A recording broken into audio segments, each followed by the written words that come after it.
사랑하는 여러분, 오늘은 월요일입니다. 이제 또 한 주간을 시작합니다.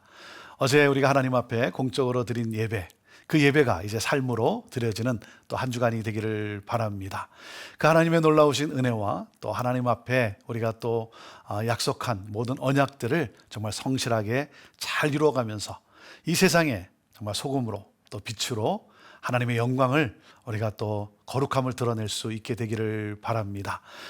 우리는 모두 우리 인생의 마지막에 정말 잘 마치기를 원하지 않습니까?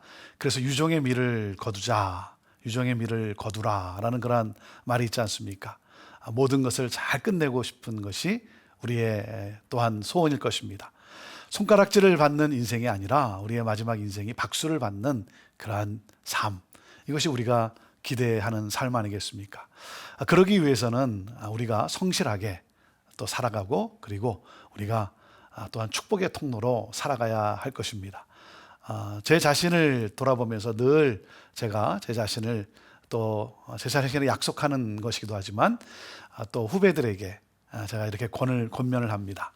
힘들고 어려운 일이 있었지만 이제 그 자리를 마치고 떠날 때 힘들고 어려웠다 할지라도, 섭섭한 일이 있다 할지라도 뒤집어 놓고 떠나지 말고 축복하며 떠나라, 그렇게 제가 권면을 합니다. 왜 그렇습니까? 그것이 다가 아니기 때문에 그렇습니다. 그 인생이 거기서 끝나는 것이 아니라 인생은 계속 이어지는 것이죠. 여러분, 뒤집어 놓고 내가 섭섭했고 그리고 내가 억울했기 때문에 뒤집어 놓고 떠나면 여러분 속이 시원할지 모르겠지만, 그러나 그 다음이 잘 풀리기는 어렵습니다. 그렇기 때문에 축복하며 떠날 때 하나님께서 아세요. 하나님이 아세요. 그리고 하나님은 그 복을 또한 여러분에게 허락해 주실 것입니다. 그렇기 때문에 사랑하는 여러분, 정말 축복하면서 성실하게 이 땅을 살아갈 때 하나님은 그러한 우리들을 통해서 하나님의 그 아름다움과 또 하나님의 그 은혜가 정말 우리 가운데 역사함으로 말미암아 우리 삶이 박수받는 그러한 삶이 되는 것 아니겠습니까? 자, 오늘 그 성실하지 못한 이스라엘 백성들의 모습을 보면서 또 오늘 우리에게 주시는 하나님의 그 말씀, 하나님의 음성을 우리가 또 귀담아 듣기를 원합니다. 예레미야 34장 오늘 8절부터 22절까지 긴 본문 말씀인데요.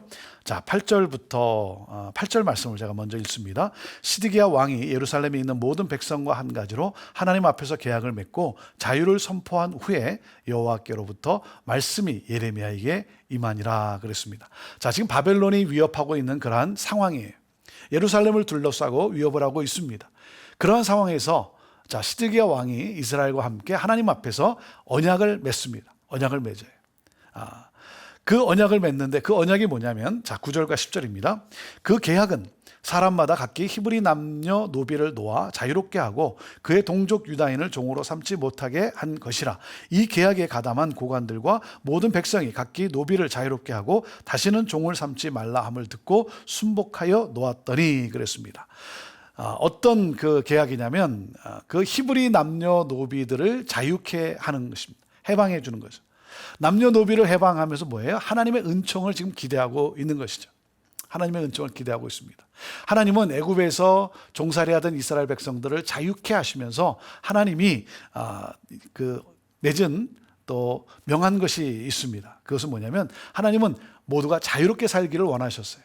자유롭게 살기를 원했는데 경제적인 어떤 이유로 말미암아, 어려움으로 말미암아 그것을 또 그 잘 살지를 못해서 만약에 종이 되었거든, 노비가 되었거든, 그러면 안식년에 놓아주라, 자유롭게 하라고 하나님이 그렇게 명하셨어요. 그런데 이것을 지키지 않았다는 거예요. 이스라엘 백성들이 지키지를 않았습니다.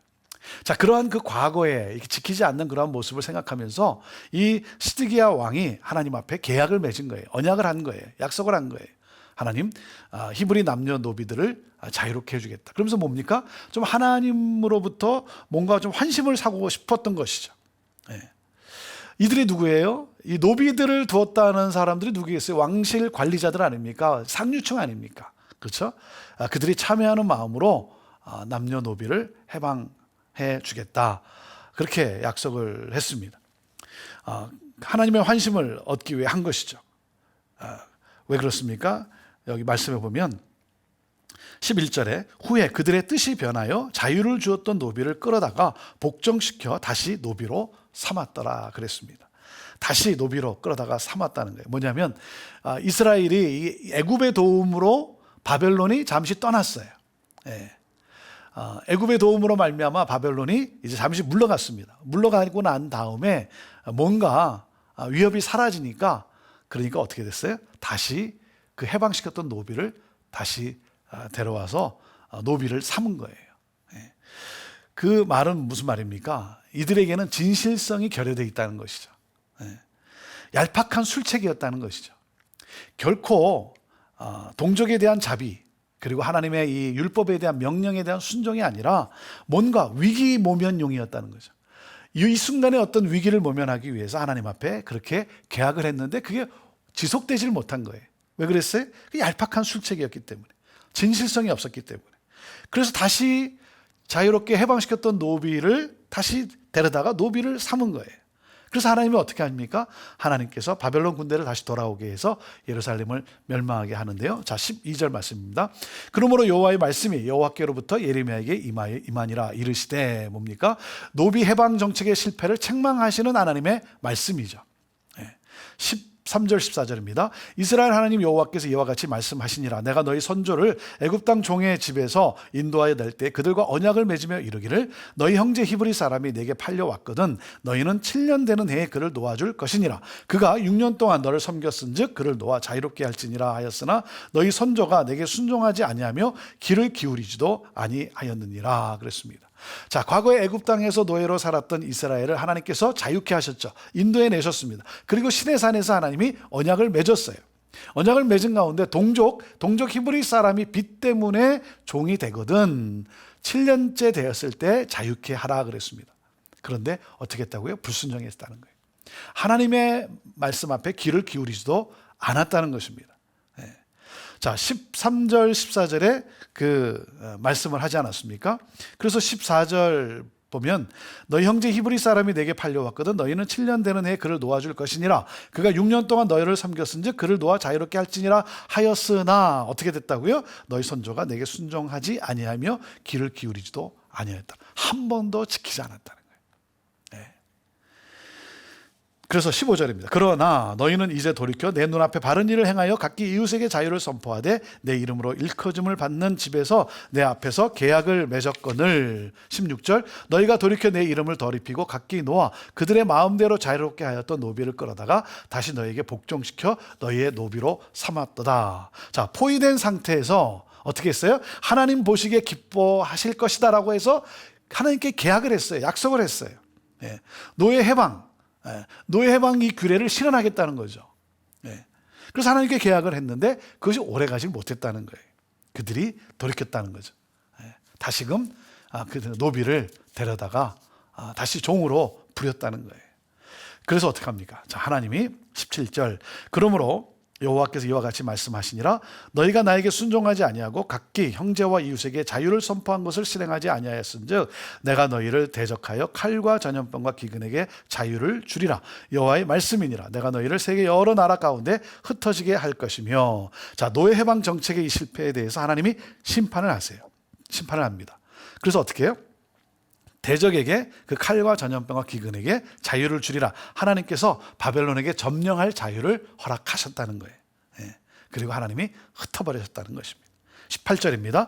송아지를 둘로 쪼개고 그 두 조각 사이로 지나매 내 앞에 언약을 맺었으나 그 말을 실행하지 아니하여 내 계약을 어긴 그들을. 자, 고대 근동에서는 언약을 체결할 때 어떻게 합니까? 이 짐승, 이 송아지, 이 짐승을 둘로 쪼개가지고 양옆에 두고 그리고 그 사이를 지나가게 합니다. 그 사이를 지나가게 하면서 뭡니까? 언약을 지키겠다는 거죠. 만약에 그 계약을 어기면 마치 이들처럼, 이 동물처럼, 이 쪼개진 것처럼 그렇게 저주를 받게 될 것이다. 이것이 이 계약을 체결하는 방식이었습니다.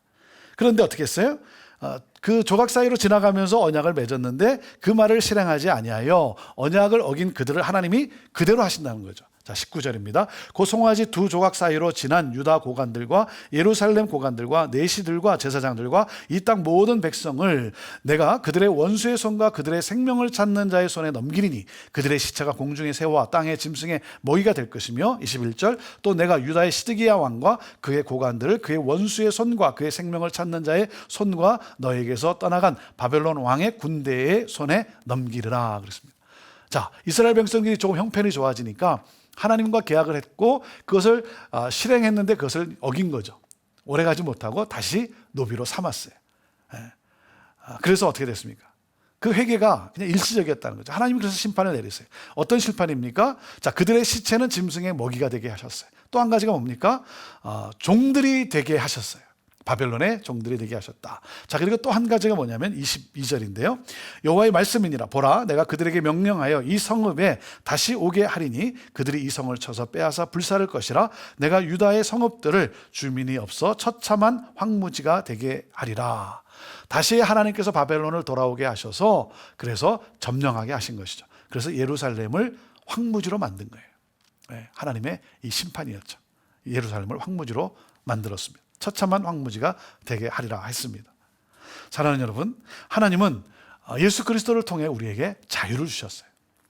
하나님은 우리에게 자유를 주셨습니다. 하나님은 우리가 이 구원의 은혜에 감사하며 이 하나님이 주신 이 참 자유를 하나님의 법을 따라 살아감으로 누리기를 원하신 거예요. 자, 하나님의 법에 따라 참 자유의 삶을 살아가는 것이 뭡니까? 그것은 바로 이웃을 사랑하는 거예요. 이웃을 사랑하는 것. 그런데 어떻게 됐죠? 욕심과 탐욕으로 말미암아, 그 탐심으로 말미암아 하나님과의 그 맺은 계약을 어기는 이 이스라엘 백성. 결국 그들은 욕심 때문이었다는 것이죠. 탐심 때문이었다는 것입니다. 사랑하는 여러분, 하나님과 언약을 맺었다면 그 하나님과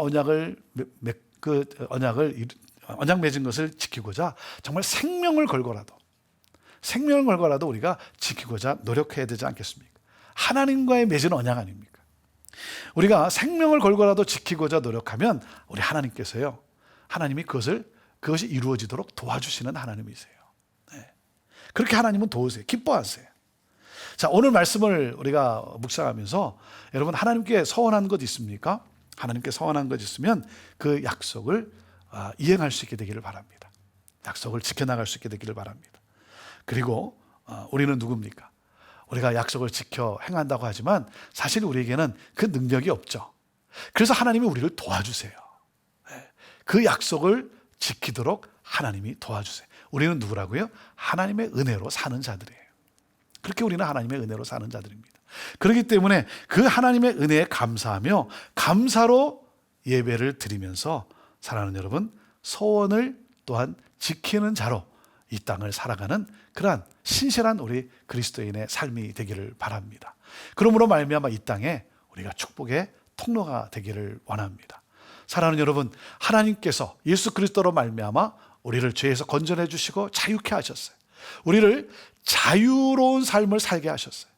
그것은 자유로운 삶이라는 건 뭡니까? 하나님께서 말씀하신 그 법을, 하나님께서 그 말씀하신 그 규례들을 따라 살아감으로써 우리는 참 자유를 누릴 수가 있다는 것이죠. 그 자유를 누리는 삶이 뭐예요? 그것은 결국 이웃을 사랑하는 삶이에요. 가난한 자들, 특별히 어려운 자들, 그들을 긍휼히 여기면서 사랑으로 보듬고 그들도 자유를 누릴 수 있도록 돕는 것이 우리의 삶이죠. 이것이 축복의 통로의 삶 아니겠습니까? 하나님은 우리가 그렇게 살아가기를 원합니다. 하나님과 맺은 이 언약, 계약, 내가 하나님 그렇게 살겠습니다. 그리고 하나님이 내게 복을 더해 주시면 내가 이렇게 살겠습니다 라고 했던 이 언약, 서약들, 사랑하는 여러분, 지키고자 오늘도 다시 한번 결단하고 나아갈 때 하나님께서 그것을 지킨 기쁨을 누릴 수 있도록 도와주실 것입니다. 그 은혜를 우리는 또한 하나님의 은혜를 입은 자로 살아가는 자들입니다. 오늘도 감사하면서 축복의 통로로 이 땅을 살아가는 성실한 그리스도인의 삶을 살아가게 되기를 바랍니다. 기도하겠습니다. 하나님, 잠깐의 어떤 위기를 모면하고자 얄팍한 술수를 또 꾸미는 것이 아니라 정말 성실하게 진실되게 이 땅을 살아가는 우리 또 그리스도인들 되게 하여 주옵소서. 하나님께 약속을 하고 서약을 하고 그리고 하나님 또 형편이 좋아지면 좀 나아지면 잊어버리고 지키지 않는 그런 어리석은 자들이 아니라 하나님께 감사하며 감사로 예배를 드리며 하나님이 주신 은혜 가운데 정말 그 하나님을 찬양하며 오늘도 성실하게 또 진실되게 이 땅을 살아가는 언약을 이루어가는 그러한 또 우리들의 삶이 되게 하여 주옵소서. 이 모든 것을 이루어 주시며 또한 우리로 하여금 기쁨을 누리게 하실 하나님 감사합니다. 주님 찬양합니다. 영광 받으옵소서. 예수님의 이름으로 기도하옵나이다. 아멘.